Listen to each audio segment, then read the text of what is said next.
Un an et demi après le début de la pandémie du Covid, les fusions-acquisitions ont atteint un record lors des 8 premiers mois de 2021, totalisant 3 800 milliards de dollars pour près de 40 000 transactions annoncées. Cela marque une activité presque jamais vue au sein des banques d'affaires qui cumulent les deals depuis le second semestre 2020. L'univers des banques d'affaires reste cependant très peu connu du grand public, hormis le métier de trader en finance de marché. Dans cette vidéo, je traiterai des différentes activités qui les composent afin de vous aider à y voir plus clair.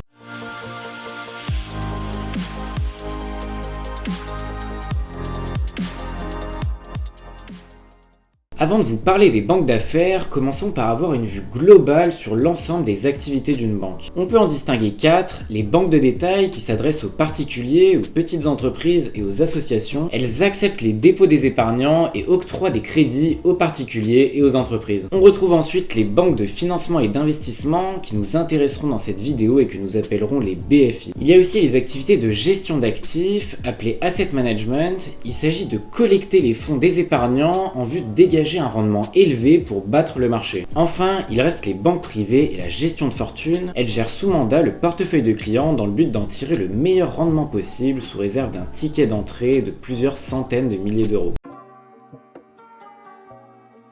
Place désormais aux BFI, elles s'adressent aux grandes entreprises, investisseurs institutionnels, gestionnaires de fonds et États qui cherchent à se financer et à placer leurs liquidités. Les BFI fournissent des activités de conseil, d'intermédiation et d'exécution concernant principalement des opérations de haut de bilan. On peut distinguer 3 branches, le corporate banking qui désigne le financement des grandes entreprises, l'investment banking qui désigne les activités de conseil et d'ingénierie financière, et enfin le global capital market qui regroupe les activités de finance de marché. Commençons par le corporate banking. L'objectif est d'offrir des solutions de financement adaptées à chaque client. Cela peut être du financement à court terme comme la gestion de trésorerie ou encore les crédits renouvelables que nous n'aborderons pas dans cette vidéo, mais également du financement à moyen et long terme comme les financements structurés. Parmi les financements structurés, on retrouve le financement reposant sur l'achat d'actifs comme des avions, des bateaux ou encore de l'immobilier d'entreprise. On retrouve également le financement de projets comme des infrastructures renouvelables ou encore des autoroutes par exemple. L'argent généré par ces projets permet de rembourser la dette qui est généralement syndiquée, c'est-à-dire répartie entre plusieurs banques. Les financements structurés peuvent également faire partie de la division investment banking, cela dépend de l'organisation de chaque banque.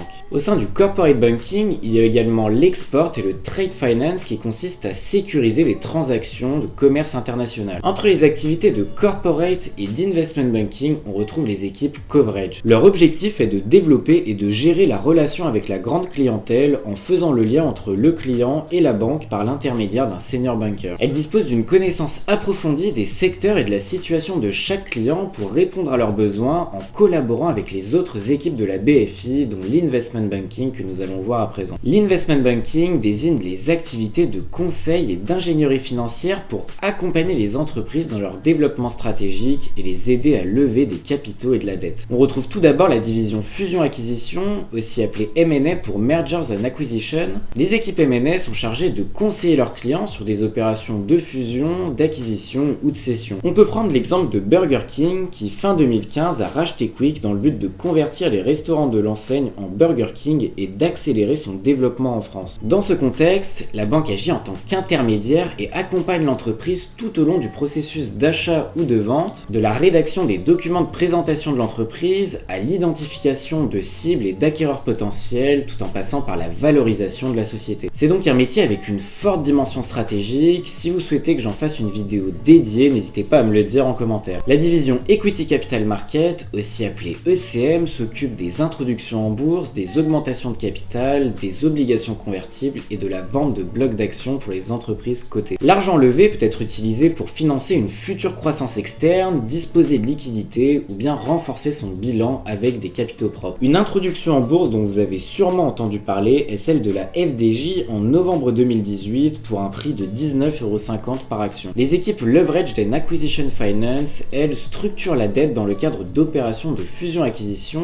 et de leverage buyout de la part de fonds d'investissement et d'entreprises. Par exemple, un fonds d'investissement cherche à acheter une société pour 100 millions d'euros mais ne dispose que de 50 millions d'euros. Il va donc lever de la dette auprès de banques et de fonds spécialisés en vue de financer la différence lui permettant d'augmenter son rendement. Cette dette est composée de différentes tranches qui varient selon le risque et le rendement potentiel. À la frontière des activités de marché, on retrouve les équipes Debt Capital Market, DCM, qui se chargent de l'émission de la dette sur les marchés financiers. La dette est émise sous la forme d'obligations pour les entreprises présentant un risque de défaut moindre comparé à celles qui travaillent avec les équipes leverage. On parle de notes de crédit investment grade. La division Global Capital Market regroupe les activités de finance de marché. Au sein de cette division, on peut distinguer trois types d'acteurs. Le front office qui concerne les personnes qui passent les ordres sur les marchés et qui communiquent directement avec le client, les équipes de recherche et les équipes de gestion des risques. Parmi les métiers du front office, le plus connu du grand public est celui de trader. Il est chargé d'exécuter les transactions. Il peut agir en compte propre en mobilisant les capitaux de la banque dans le but d'exploiter les déficiences du marché et de générer des profits. Il peut aussi agir au service des sales et des clients pour gérer le risque des produits vendus. Le trader travaille sur différents types de sous-jacents comme des actions, des obligations, des taux, des matières premières et selon une complexité différente, il peut s'agir de produits vanille ou exotiques. Le sales est, comme son nom l'indique, chargé de vendre les produits de la banque à ses clients. Il doit les convaincre d'investir au bon moment et avec la bonne stratégie en partageant ses vues sur le marché. Le structureur, lui, s'occupe de concevoir et de valoriser les produits financiers complexes, les produits dérivés pour répondre aux besoins des sales. Au sein des activités de recherche, on retrouve tout d'abord les quants,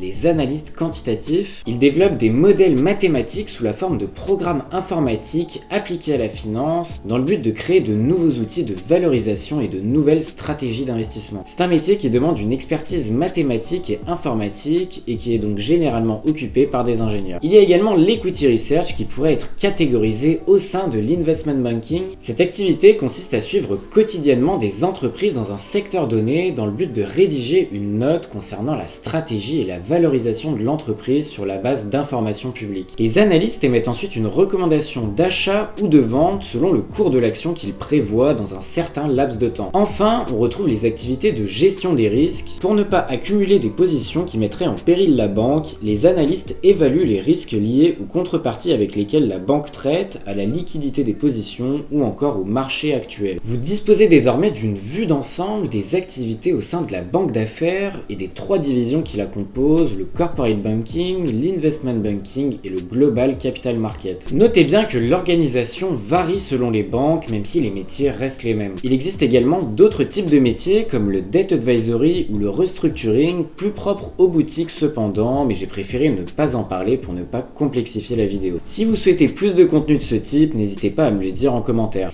Je vous invite également à aimer la vidéo si elle vous a plu et à vous abonner à la chaîne, c'est ce qui me permet de gagner en visibilité. Je vous dis à très vite pour une prochaine vidéo.